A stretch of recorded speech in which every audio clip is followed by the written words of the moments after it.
Well, today's episode is a little funner and interesting, as you know.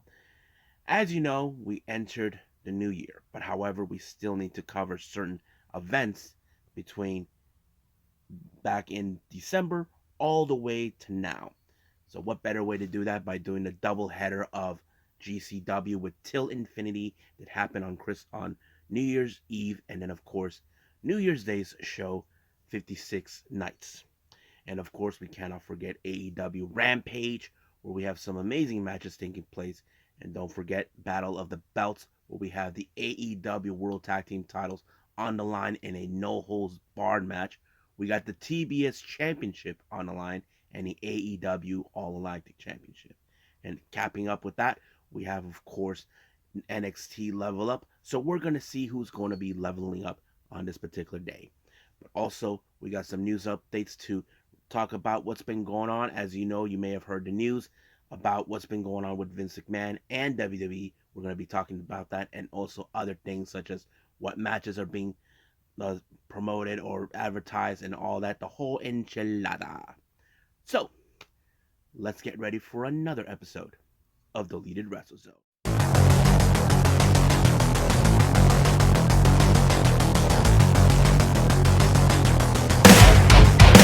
Are you ready? Get up, get up! Get up, get up! Get up, get up! Get up, get up! Get up, get up!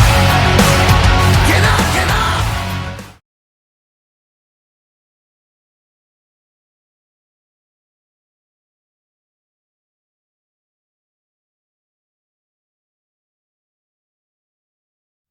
Welcome everybody to Deleted Wrestle Zone, all things that is pro wrestling with AEW, NXT, New Japan Pro Wrestling, Impact Wrestling, the National Wrestling Alliance, various promotions, wrestlers, matches, and championships. I am your host, Jay, right here. So, let's begin with GCW Till Infinity. Now, keep in mind, this is one of the shows I haven't reviewed yet since the start of the new year. Now, our opening match, as you know, this one is the Till Infinity event that took place at the Showboat at Atlantic City on New Year's Eve. First match, we have the East West Express consistent of Jordan Oliver and Nick Wayne taking on the Wasted Youth consistent of Dylan McKay and Marcus Mathers. I have to say, this is a good opener because I love how they opened up this match because you got Nick Wayne and Jordan Oliver, two of the most amazing tag teams, one of the most amazing tag teams in GCW. While you take on a very talented group like Wasted Youth, I thought it was amazing. A lot of spots in this one particular that you definitely would enjoy. But however, I love the teamwork between Nick and Jordan when they applied the double cloud cutter onto, I believe it was Dylan. 1, 2, 3. Now this match could be the indication we could see them challenging for the GCW tag team titles. Next up, we had the NWA Junior Heavyweight Championship on the line. Kerry Morton, who makes his presence known, to take on You're Fucking with a Different Boy, Jimmy Lloyd. Now, you probably ask yourselves, did NWA sanction this event? I have to say yes, because recently, as you know, many of NWA shows are mostly pre-taped and they normally broadcast it later. Um, as you know, the previous week during that time when this weekend happened, I believe because there was no NWA USA, why not? But it was a pretty interesting thing. The fan base were mostly rooting for Jimmy Lloyd because Kerry Morton, he is not a how do I say, a GCW guy, but Jimmy Lloyd did put up a fight until Kerry Morton applied the kiss goodbye, and blam, he retained his title. Next up, we got Effie versus Blake Christian. Now, in recent times, we have seen Blake Christian go on a different path, more like he wants to make another point. He changed his entire entirety since Will Ospreay beat him last year, but however, you probably would guess Effie has to be a lot more smarter than that than they did. So he rolled up Blake Christian 1, 2, 3. He wins his match. Next up, we got Leon Slater taking on the biggest a-hole in GCW. We're talking about Tony Deppen. Now, some of you probably say, J Rod, what are you calling Tony? Well, that's what everybody is saying because no one likes him. He acts like he thinks he's a big star, not to mention he cried because he claims that he is the real rightful guy to lead GCW, but no. So he has to face the young um, wrestler coming out of the UK, Leon Slater. I thought this match was good. I enjoyed the spots, but however, it was I believe, um, what was it he did? He did a submission move and boom, right there. So basically, Tony Deppen won, but everybody gave Leon Slater a standing ovation. So basically, they're asking him to come back. I'm sure he will come back. Now, we saw, of course, the King, the leader of the Murder Death Kill Gang, showing up, making his presence known, telling how real he is, all this and that. But guess who showed up? The cutest in the world, Maki Ito. It seems like Maki Ito wants to be part of the Murder Kill Gang for some odd reason. So Nick Gage decided, okay, you want to be part of this gang? You have to beat her opponent. And her opponent was none other than Alley Catch. And I thought it was a pretty interesting test. Now, keep in mind, Alley Catch is a freaking beast. But Makito's not afraid of anything. Not to mention that big head of hers will be a good use in some ways. But it was a light tube that Maki Ito applied and also did in a diving DDT on her that put her away once and for all, and also secured her a way to hope that be involved with the MDK gang. Now our next match is our GCW tag team titles. We had Los Macizos taking on the American Violent Dealers, consistent of Masa Slamovich and Akira. I thought this match was pretty good. Death match in a roll way here, you probably would have assumed that the power couple would have won. Yes, guys, Masha Slamovich and Akira are dating. If you guys know this or not, I mean, I thought it would have been nice, but no, it looks more like Macizos took over when Ciclose pinned Akira to retain the titles. Now, our next match, we have a very interesting 8-man tag match. Team number 1, they have been dubbed as the Shitheads because they're led by none other than Rob Shit. He has Sam Stackhouse, Shane Mercer, and Axton Ray taking on a somewhat version of the Second Gear crew with Dark Sheik, Cole Radrick, One Commander, and of course the Southern Psycho, Manswarner. Now, you know how these things go with when it comes to Second Gear crew. They are not messing around. So basically, you go for the kill. That's how they play. I thought it was pretty good, but in the end, it was a leg drop by Sheik onto Sam Stackhouse that allowed her to pick up the win, and Second Gear crew won thanks to Dark Sheik. Next up, we got Mike Bailey taking on Too Cold Scorpio. I thought it was awesome match. As we always talked about Mike Bailey, who always put up some impressive matches. I loved every moment of it. But it was, in the end, it was, of course, the ultimate weapon that sealed the deal for Bailey to pick up the win. Next up, we got Starboy Charlie taking on Willie Mack. Now, Starboy Charlie, he's a real small dude, but that does not stop him dealing with a big dude like Willie Mack. So that's how it always plays out. Now, you probably would assume that, Starboy Charlie, who has dealt with bigger guys, he probably would have had the advantage since he has experience dealing with guys like him. But no, it was, of course, Willie Mack with a big frog splash that allowed him to win the match. Now, our next match, this was the last match before we hit the new year. We had a death match consistent of Sawyer Wreck and, of course, the Duke of Hardcore, John Wayne Murdoch. This one, dang, crazy as hell. A lot of, as they say, fuckery being around displayed in the entire match. But however, it was, of course, a suplex by John Wayne Murdoch through the glass, put away Sawyer Wreck. and allowing himself to secure win. But he did put out a little promo how he was impressed by Sawyer Wreck. We have always been impressed by her. Tall chick who gets involved in death matches, and I think that's a pretty good thing. And once midnight hit, we just start the new year with our last match. We have tag team match, and we got Yokai, consistent of Janelle Kai and Yoya, taking on Billy Starks and Brogan Finley. But however, before the match started, during that time, we had the very first ever botch of 2023, where somehow either I did not witness or the camera didn't catch it clearly.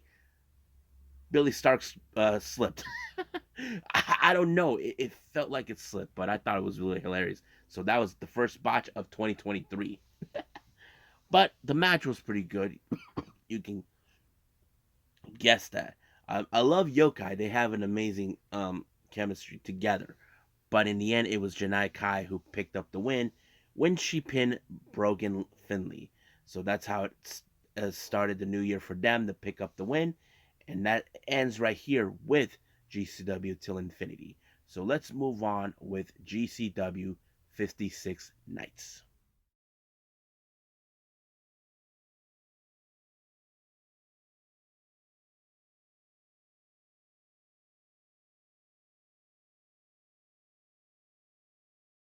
Okay, we continue on with more with GCW. This time we got the first show of 2023. Now we did have the first and last show of 2023 from Till Infinity, but now this is the full show of 56 Nights starting 2023 for them. Opening match, we have Cold Radrick taking on the Russian Dynamite or Russian whatever, Masha Slamovich. I thought it was a pretty good match because I seen how Cole Radrick, he is one tough SOB, but Masha is a much tougher SOB than him. But it was, of course, Masha with a pile driver that sealed the deal to pick up her win. Next match, Leon Slater returns. This time he faces on against, of course, the Nick Wayne. Awesome match, great spots as always. Nick Wayne continues on to impress us despite of his age. I think he does have a bright future in wrestling. But Leon Slater, who has made a good impression on everyone, especially coming from the UK, really took it to the max. But in the end, it was, of course, Nick Wayne with the cloud cutter onto him. Uno, dos, tres. It's over right there. Now, our next match is a do or die six-way scramble match. Now, five out of six competitors in this scramble match, from my understanding, will be placed in a do or die rumble match. The one who gets pinned, he's automatically out. So this is who we have. We have Tony Deppen versus Willie Mack versus Joey Janela versus Jordan Oliver versus Alec Price versus Blake Christian. Now, this is the last thing anybody would want in the ring. If you get pinned, you're out. You're not going to be participating. I think that put a lot of pressure in everyone. I think that's a good thing. But I'm going to skip to the end. So this was a very interesting. Alec Price had Joey Janela right where he wanted him. He kicked the head out of him, put him on the pin. However, Blake Christian applied a stomp to Alec Price, and then he, instead of pinning Alec Price, he took out the one person that's already been taken out, Joey Janela. 1, 2, 3. Blake Christian wins. However, because of that, I mentioned this before. Joey Janela is automatically out in a do or die scramble match. Now that sucks, but that's how it was going down. I just can't believe that happened that quick. Now, next match we have a four-way ladies match. We have Sawyer Wreck versus Dark Sheik versus Billy Starks versus Maki Ito. Now, keep in mind, Maki Ito is currently representing the Murder Death Kill Gang. I thought this is going to be fun. So I wasn't sure how this is going to go down because I know these women are incredible in the ring. But it was Maki Ito with the the diving DDT, I believe, onto Sheik. allowed her to win, and guess who showed up for a surprise? It was none other, of course, the King himself, the Nick Gage showing up. Looks more he gave his stamp of approval that she is now fully a member of the MDK gang. So, and of course she jumped on top of him and he carries her backstage all proudly. And also Maki did posted a Twitter which she gets a pizza cutter as a gift by Nick Gage. I hope she doesn't use that with the Yoshi girls, you know. So anyway, let's move on. Our next match is a death match between two legends here. We have Matt Tremont taking on Madman Pondo. This was a doozy in this one, you know. Matt Tremont looked more like he was gonna die in this particular match, but no, he overturned it after he applied a big splash on top of some light tubes that sealed the deal for him to win the match. Now, our main event is the do or die Rumble match, a 30-person. Now, I have to say, much of the roster that they use here kind of fits the bill, but there were some wrestlers. I'm not gonna go over that. I mean, there were certain people that took out more people involved in this match. I think Alec Price took some people out, so did Blake Christian. But I think we should skip to the end how this ended. It ended with the last two being Blake Christian and Masha Slamovich. So you can tell I have talked about how Blake Christian has a new change of attitude. Like he feels like he's being overlooked, or he felt that this is his time now. Whatever the scenario is going on with him. When he thought he got rid of Masha, he did not. Apparently, Masha threw him over the top and won the match. However, post match, Blake Christian was not a happy camper. He decided to go out and beat up Masha due to the fact of his misfortunes. But Akira, her boyfriend, shows up, tried to kick his ass, but it did not go according to plan for him. He tried to withstand the kicks and the chairs. But Blake Christian, you can tell that he did not like the idea of losing to someone like Masha. He felt that he deserves his due. He deserves to have a title shot. Now, the winner of this match, I failed to allude, gets a title shot of their choosing. It doesn't matter if it's the tag titles or the GCW World Championship or the GCW Extreme title or whatever. So that kind of sets it in. So what championship will Masha put out? Well, we just gotta wait and see what happens until it's announced. As you know, we got more GCW coming up. I believe we have some this weekend. I'm not sure, but we'll find out. I think that's pretty much it with GCW. I believe let's do the other show, AEW, starting with Rampage.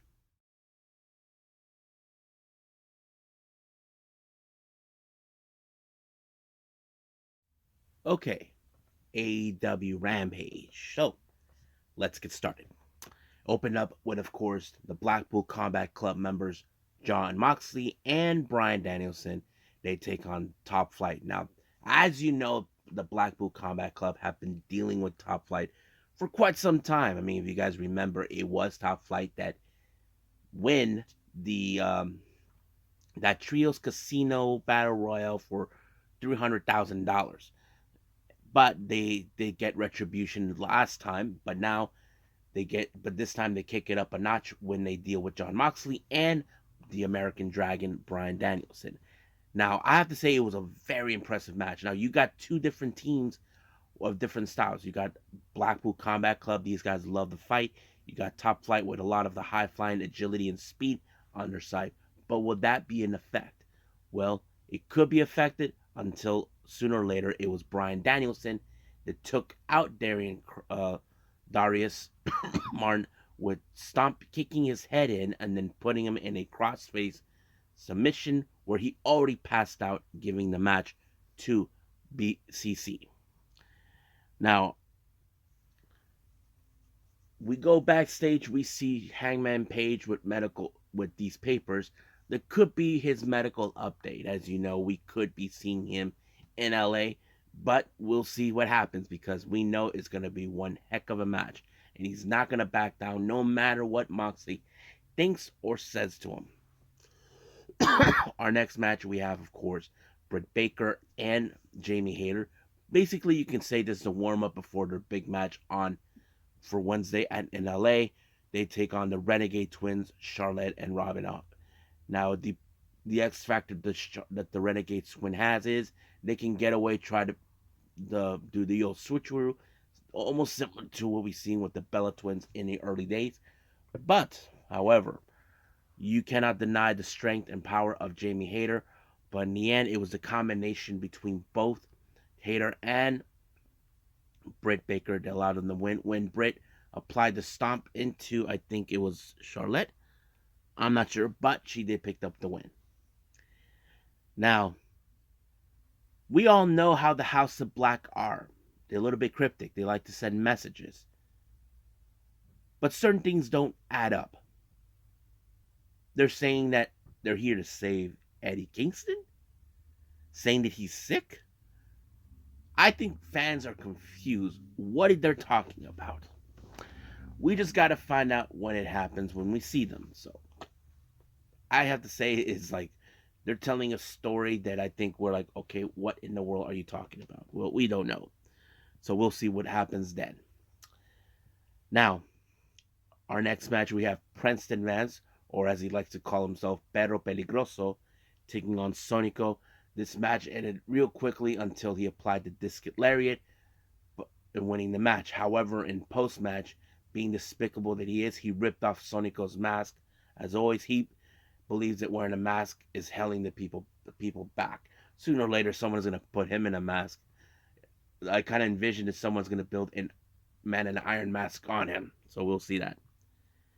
Now, then we have an interview that was shown to display the reasons of our main event. We have, of course, after last Wednesday when Darby Allin reclaimed the TNT Championship from Samoa Joe, he was put in another position. 48 hours, he has to defend the title against the one half of the OGK, Mike Bennett. So, Darby Allin, as you know, he is resilient. He's always been, did not stand down. However, during the match with Mike Bennett pulling the title on the line, you know the X Factor is this. We have Maria Kanellis and Matt Taven always by his side. So how would that play out? Well, there was a moment where we saw Darby Allin was about to apply the coffin drop, and Maria decided to step in for her husband, but how do I say this? Darby was about to do it anyway. This is similar to what we saw with Nick Aldis back in All In 2018 with Cody and Brandy. But this time it did not work because Matt Taven got involved. But it took a coffin drop to put away Mike Bennett in order to retain the title. So that's a pretty good match, really good Hartford. We just didn't think he was going to pull it off.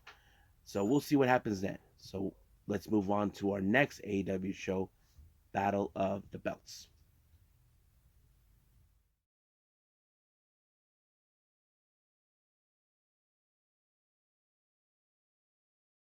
Okay, Battle of the Belts 5, as they call it in AEW, opened up with the AEW World Tag Team titles and no holds bars. Now, this match was set after what happened on AEW Dynamite. If you remember clearly, we saw that when they took out Anthony Bowens, his foot was on the ring ropes, and that sneaky little devil, Sanjay Dutt, pushed it in order to ensure the ref did not see it. However, because of the chaos that took place outside, there were multiple refs that were outside, including Aubrey Edwards, who reversed the process and saw exactly what she did. And then, of course, that match was restart.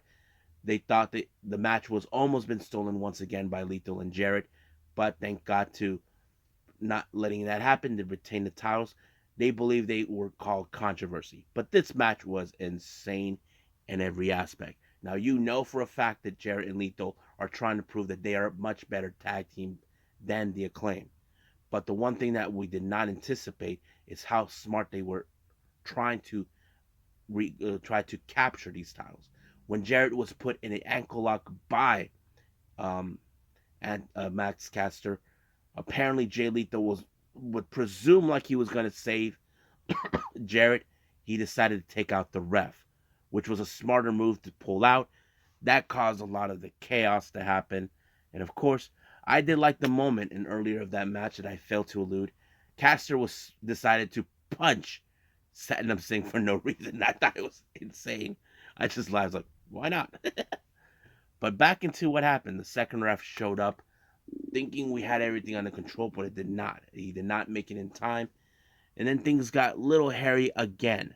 But this time we saw a little battle between the boombox and the guitar. But Sanjay Dutt, once again, that little sneaky little devil, is at it again. So, second referee was knocked down thanks to that big brute, Satnam Singh. Then Sanjay Dutt, being despicable that he is, decided to take off the ref shirt and put it on to ensure that the match ends with Jarrett and Lethal. But luckily, Brie Edwards get involved again, and he tells her to go back, claiming that he is the official. But there is one thing that will break him, and that is you break the guy's pencil. And Aubrey Edwards shoved this prick down on the ground until things have changed. And then later we have, of course, the mic drop onto Lethal. And of course, Bowens picks up the win. They retain the title. So the obvious question now is this over between the Acclaim with those two knuckleheads? We don't know, because we will see how complained they are. Because the one thing I know for sure, Jarrett's not going to take this kindly, that Aubrey Edwards once again got involved. Now, after what happened in Rampage, as I mentioned, we saw the cryptic message again with the House of Black. So now the question is with Ortiz and Kingston. What the hell are they talking about?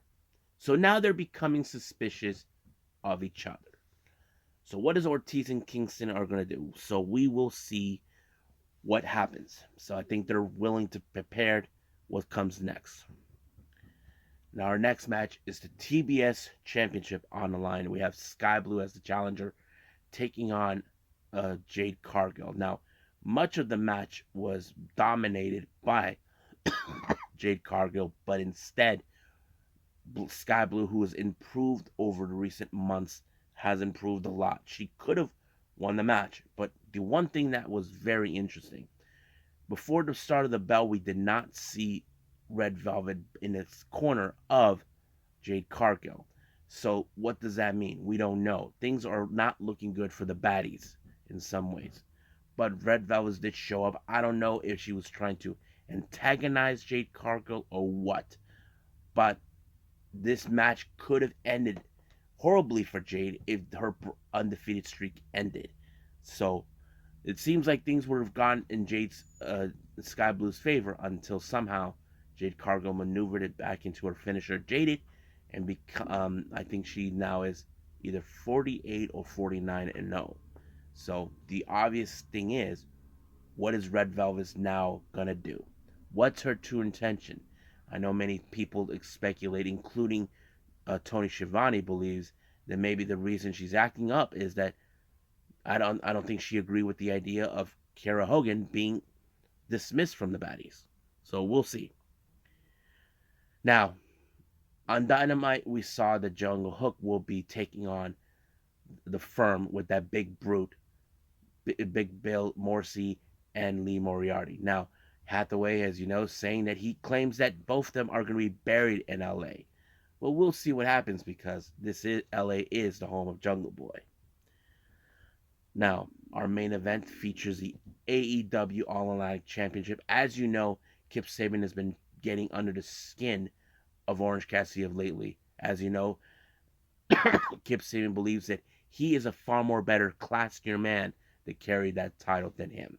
So that kind of sets out, he built a bridge against, of course, him and the Best Friends. Things would have gone easily. But however, we did see the Bunny get involved in some capacity until she got caught in a cookie jar by the ref and threw her out. And of course, Danhausen got himself beat up by none other than the Butcher and the Blade. Now they were sitting outside until Kip Sabian decided to toss him right in front of them so they can break him. But luckily, the Best Friends got involved. And I think this was the last thing that Kip Sabian expected. But it took a lot of energy by Orange Cassidy to put away what's his name? Kip Sabian. But it took 2 orange punches to put him away once and for all. But he retained the title, but at what cost? Does this mean will he still have problems with the best friends after what happened on Dynamite? We just gotta wait and see when that day happens. So I think that's pretty much it with AEW. Let's move on with NXT Level Up.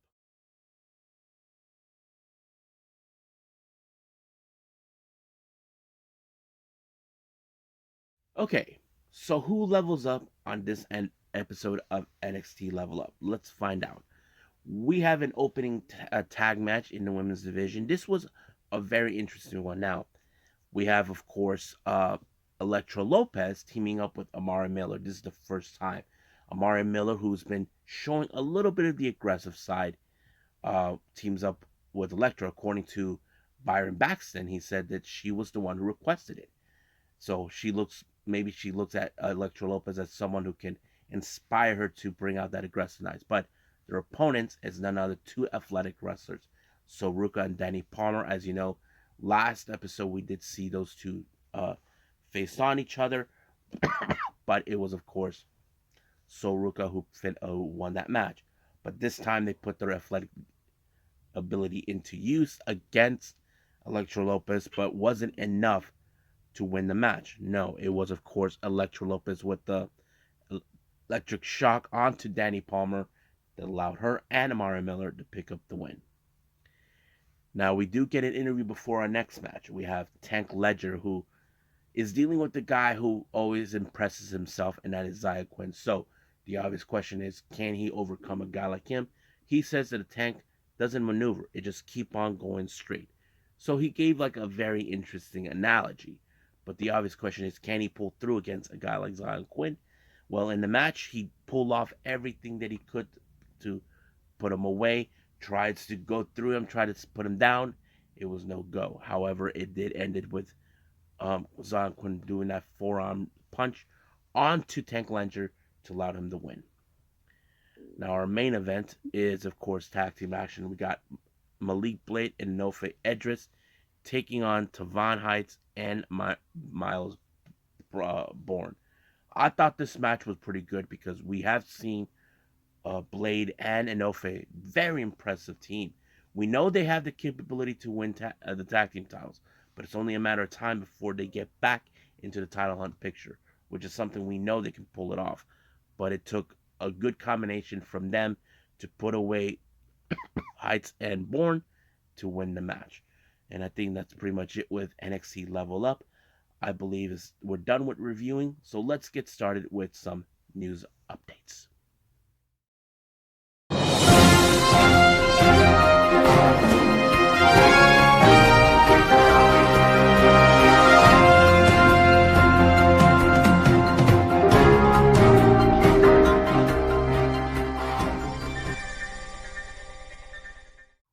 Okay, you may have heard the news because by the time this video is out on a Saturday, it's already too late. But let's talk about what took place in WWE. We all know what's been going on.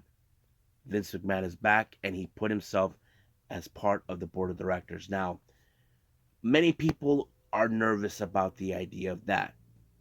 Keep in mind, if the way it goes is that Vince says the reason he has to be involved as part of the board of directors was to see the sale of course, of WWE. So he's planning to sell the company.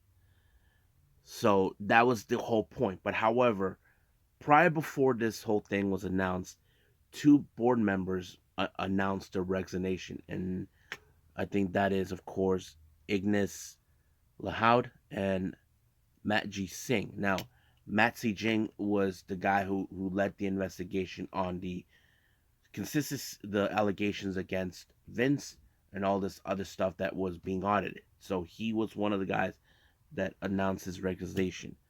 So there's been a lot of talk about who could be potential buyers. There's been one like Saudi Arabia, possibly Disney, all this and that. So there's been a lot of talk about who could buy WWE. The obvious question, is this something we really gonna be having concerns? I don't know. But it is kind of interesting. I know there are a lot of WWE talent that are a little nervous because they don't want their positions or spot being taken. I don't know. That's the thing they're worried about. But is this a good thing or a bad? Well, we just don't know. So we'll just wait and see when whatever they're going to decide on this, if the sale goes through. Now, related to WWE, as you know, Naomi, also known as by real name Trinity Fatu, as you know, there has been talk about her return with WWE. Currently, last thing we did know, she was in Japan supporting Sasha Banks, making her New Japan debut. But however, there's been reports coming from Wrestling Observer saying that they're in talks. She and WWE are in talks, but however, no signed contract has been confirmed as yet. Now, the obvious question is, will they make a good deal? Now, keep in mind, they tried to negotiate a deal with Sasha Banks. It didn't go through. That's the reason she went to Japan.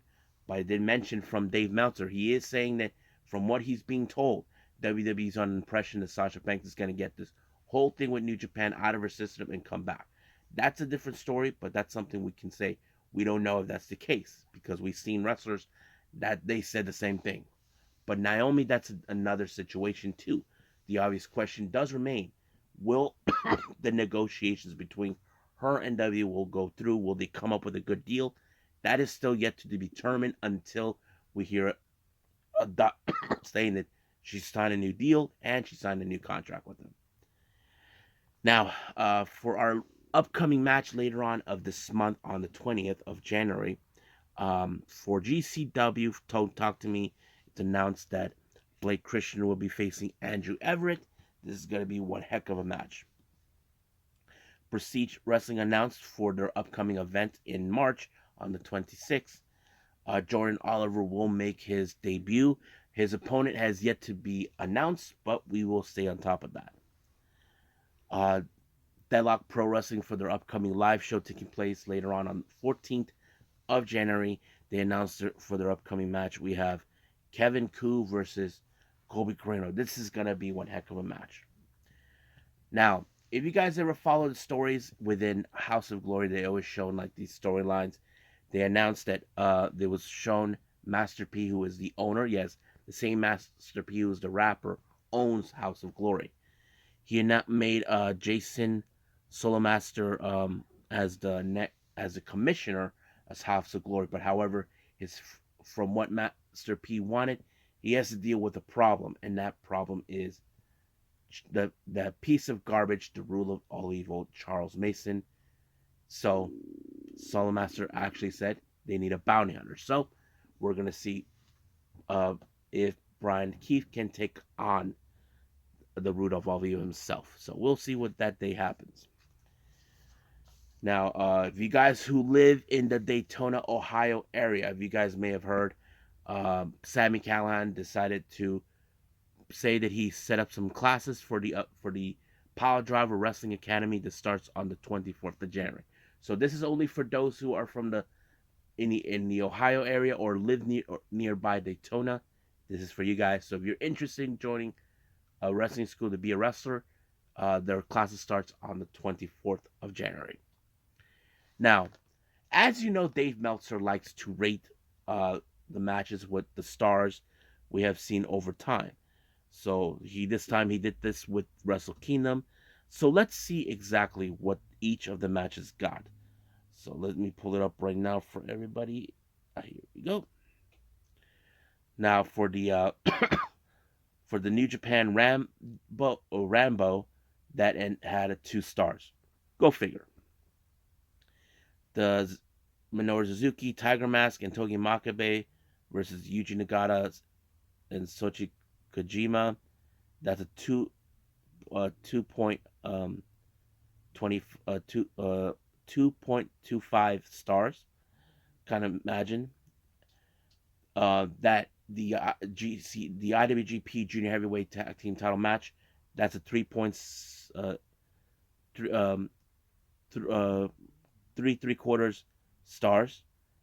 Kyrie and Tam Nakano. That one is a 3.75 stars. The FTR Bushimon, 3 3/4 stars. Zack Sabre Jr. Ren Narita, 4 stars. Carl Anderson Tama Tonga, 2 3/4 stars.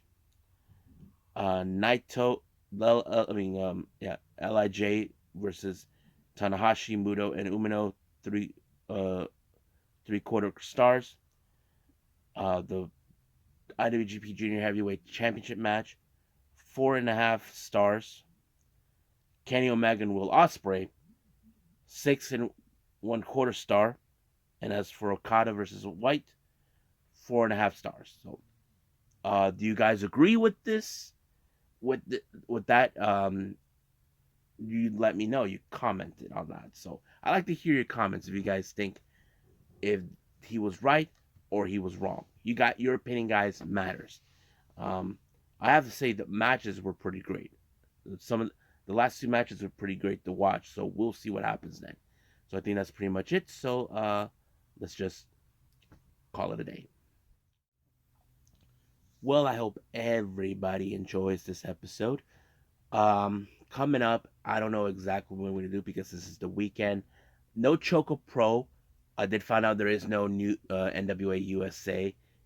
I don't know about New Japan Strong, but I will find out soon enough.